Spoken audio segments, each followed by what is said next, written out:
स्वागत है प्यारे बच्चों। आज हम संधि के बारे में जानेंगे। संधि का अर्थ है मेल या जोड़। व्याकरण में जब दो या दो से अधिक वर्णों के पास पास आने पर जो विकार होता है उसे संधि कहते हैं। जब दो ध्वनियाँ निकट होने पर आपस में मिल जाती है और नया रूप धारण कर लेती है तो ऐसे ध्वनि समूह को संधि कहते हैं। उदाहरण के तौर पर देखते हैं हिम प्लस आलय यानी कि हिमालय। यहाँ हिम का अंतिम अ तथा आलय का आरंभिक आ मिलकर आ बन गए हैं। अब बच्चों संधि विच्छेद किसे कहते हैं वह देखते हैं। जब किसी संधिस्थ शब्द को अलग अलग किया जाता है तो उसे संधि विच्छेद कहते हैं। जैसे कि महात्मा, महा प्लस आत्मा। दो महर्षि, महा प्लस ऋषि। स्वागत, सु प्लस आगत। गणेश, गण प्लस ईश। तो बच्चों यहाँ पर संधि के 3 प्रकार होते हैं। पहला होता है स्वर संधि, दूसरा व्यंजन संधि और तीसरा है विसर्ग संधि। तो सबसे पहले हम आज स्वर संधि के बारे में जानेंगे। दो स्वरों के मेल से जो परिवर्तन होता है उसे स्वर संधि कहते हैं। स्वर संधि के 5 प्रकार हैं। पहला है दीर्घ संधि। दीर्घ संधि यानी कि दो सवर्ण स्वर जब पास पास आते हैं तो दोनों मिलकर उसी वर्ण का दीर्घ स्वर बन जाते हैं, इसे दीर्घ संधि कहते हैं। तो बच्चों मैंने यहाँ पर दीर्घ संधि के कुछ उदाहरण दिए हैं, वह आप देख सकते हैं।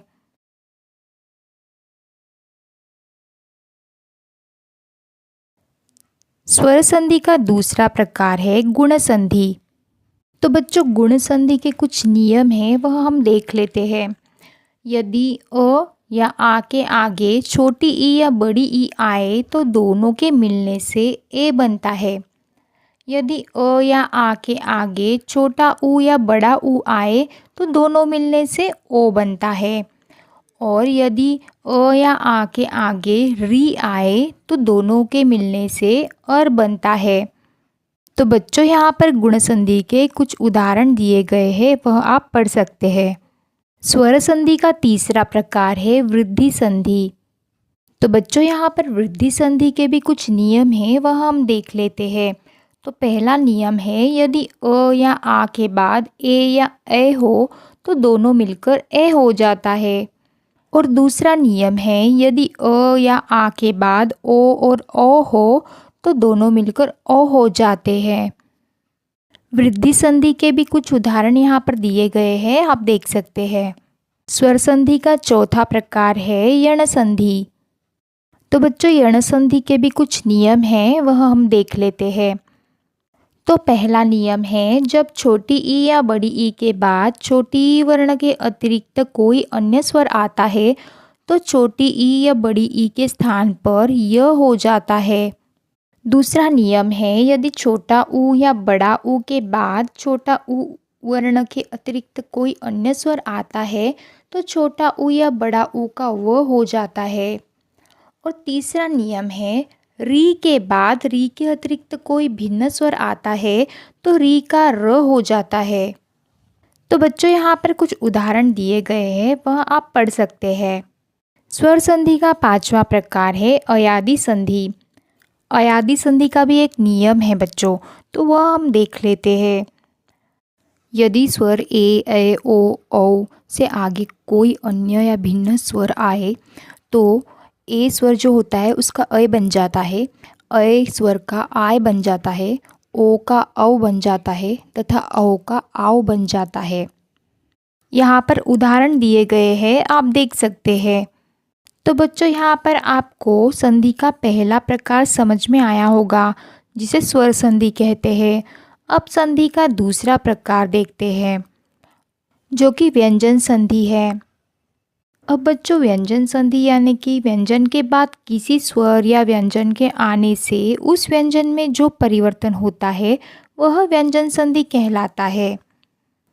व्यंजन संधि के भी कुछ नियम हैं, तो हम वह जान लेते हैं।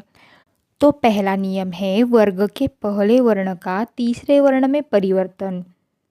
तो बच्चों यहाँ पर क, च, ट, त, प के पश्चात यदि किसी वर्ग का तीसरा या चौथा वर्ण य, र, ल, व, ह या कोई स्वर आ जाए तो वह अपने वर्ग का तीसरा वर्ण हो जाता है। अर्थात क का ग, च का ज, ट का ड, त का द और प का ब हो जाता है। तो बच्चों यहाँ पर कुछ उदाहरण दिए गए हैं, वह आप देख सकते हैं। जैसे दिक जोड़ गज यानी कि दिग्गज, भगवत जोड़ भक्ति यानी कि भगवत भक्ति। व्यंजन संधि का दूसरा नियम है वर्ग के पहले वर्ण का पांचवें वर्ण में परिवर्तन। तो बच्चों यहाँ पर किसी वर्ग के पहले या तीसरे व्यंजन के बाद यदि कोई नासिक्य व्यंजन यानी कि य, ण, न, म आ जाते हैं तो पहले या तीसरे व्यंजन के स्थान पर अपने ही वर्ग का नासिक्य व्यंजन आ जाता है। अर्थात क का ण, च का य, ट का ण, त का न और प का म हो जाता है। अब बच्चों यहाँ पर कुछ उदाहरण दिए गए हैं, जैसे कि वाक जोड़ मय यानी कि वांग्मय, जगत जोड़ नाथ यानी कि जगन्नाथ, और भी कुछ उदाहरण दिए गए हैं, आप पढ़ सकते हैं। व्यंजन संधि का तीसरा नियम है त संबंधी। तो बच्चों यहाँ पर त के बाद यदि ल हो तो त ल में बदल जाता है।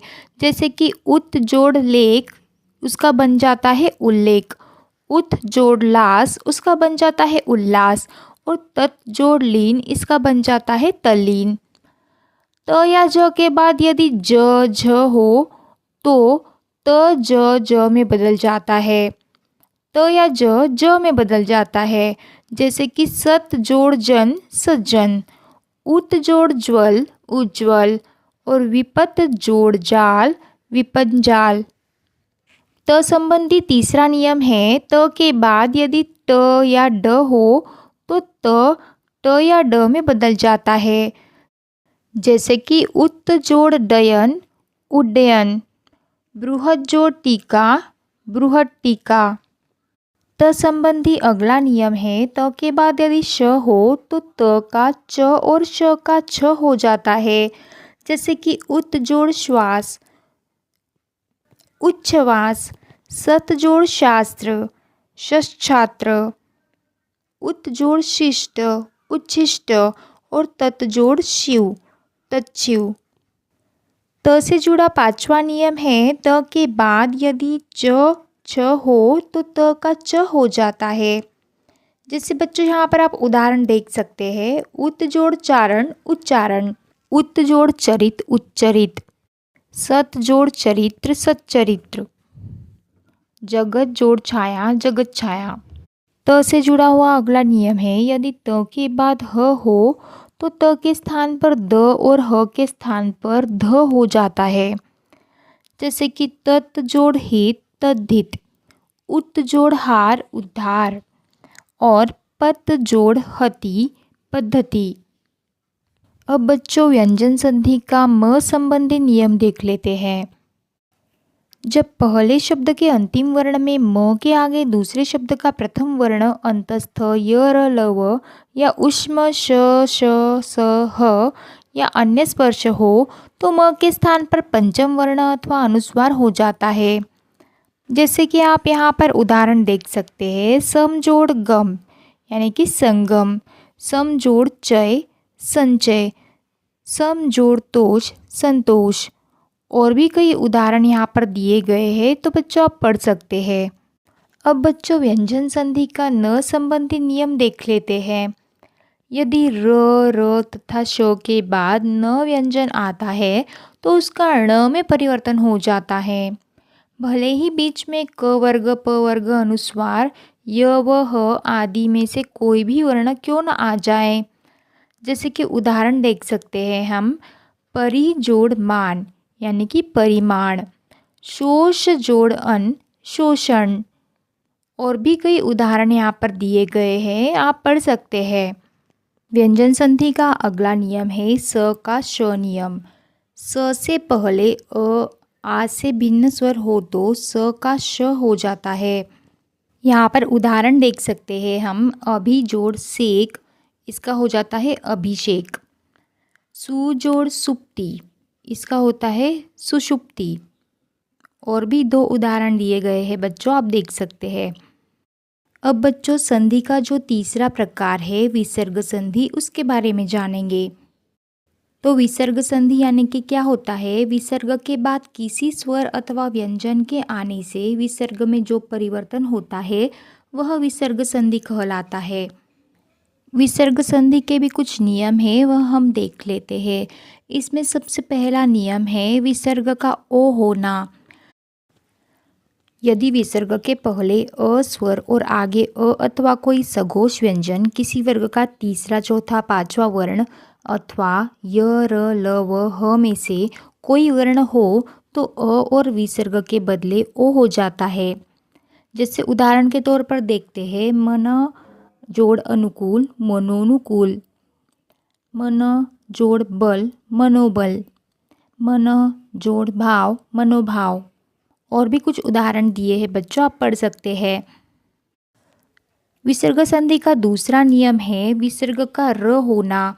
यदि विसर्ग से पहले अ या आ से भिन्न कोई स्वर आए तो विसर्ग के बाद किसी स्वर किसी वर्ग का तीसरा चौथा पांचवा वर्ण या य र ल व ह में से कोई वर्ण हो तो विसर्ग का र में परिवर्तन हो जाता है। जैसे कि यहाँ पर हम देख सकते हैं, नी जोड़ आहार तो इसका हो जाता है निराहार, नी जोड़ धन तो इसका हो गया निर्धन। आगे भी बहुत से उदाहरण दिए गए हैं बच्चों, आप पढ़ सकते हैं। तीसरा नियम है विसर्ग का श होना। यदि विसर्ग से पूर्व कोई स्वर हो और बाद में च छ या श हो तो विसर्ग का श हो जाता है। जैसे कि नी जोड़ चल तो इसका बन जाता है निश्चल, नी जोड़ चय तो इसका बन जाता है निश्चय। और भी दो उदाहरण यहाँ पर दिए गए हैं बच्चों, आप पढ़ सकते हैं। विसर्ग संधि का अगला नियम है विसर्ग का स होना। विसर्ग के बाद यदि त या स हो तो स हो जाता है।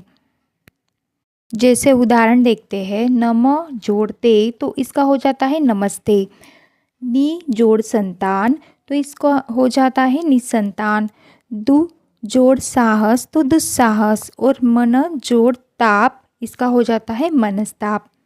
विसर्ग संधि का पांचवा नियम है विसर्ग का श होना। इसमें विसर्ग के पूर्व छोटी ई या छोटा ऊ और बाद में क ख ट ठ प फ में से कोई वर्ण हो तो विसर्ग का श हो जाता है।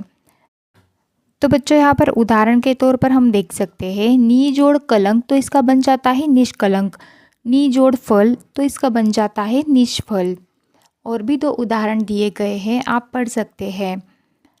अगला नियम है विसर्ग में कोई परिवर्तन न होना। यदि विसर्ग के बाद श श और स में से कोई व्यंजन आए तो विसर्ग यथावत बना रहता है अथवा विसर्ग आगे के व्यंजन का रूप ले लेता है। जैसे कि उदाहरण के तौर पर हम देख सकते हैं, दु जोड़ शासन इसका हो जाता है दुशासन, दु जोड़ सह तो इसका हो जाता है दुस्सह। दो उदाहरण और आगे दिए गए हैं बच्चों, आप पढ़ लेना। विसर्ग के बाद यदि क या ख अथवा प या फ व्यंजन आए तो विसर्ग में कोई परिवर्तन नहीं होता। जैसे कि उदाहरण के तौर पर हम देख सकते हैं, रज जोड़ कण तो यहाँ पर हो गया रजकण, पयम जोड़ पान तो यहाँ हो गया पयम पान, अंतः जोड़ करण यानी कि अंतकरण और प्रातः जोड़ काल यानी कि प्रातः काल। और बच्चों अगर यदि विसर्ग के पहले छोटी ई या छोटा ऊ स्वर हो तो विसर्ग का श हो जाता है। जैसे कि उदाहरण देख सकते हैं हम, दु जोड़ कर तो इसका हो जाता है दुष्कर, नी जोड़ कपट तो इसका हम लिखते हैं निष्कपट। दो उदाहरण और भी बच्चों यहाँ पर दिए गए हैं, आप पढ़ सकते हैं। तो बच्चों यह वीडियो यही समाप्त होता है। यह वीडियो देखने के लिए सभी का बहुत बहुत धन्यवाद। अगर यह वीडियो आपको हेल्पफुल लगी तो इस चैनल को ज़रूर सब्सक्राइब करें और नई वीडियोस की नोटिफिकेशन पाने के लिए साथ में जो बेल आइकॉन दिया है उसे प्रेस करना ना भूलें।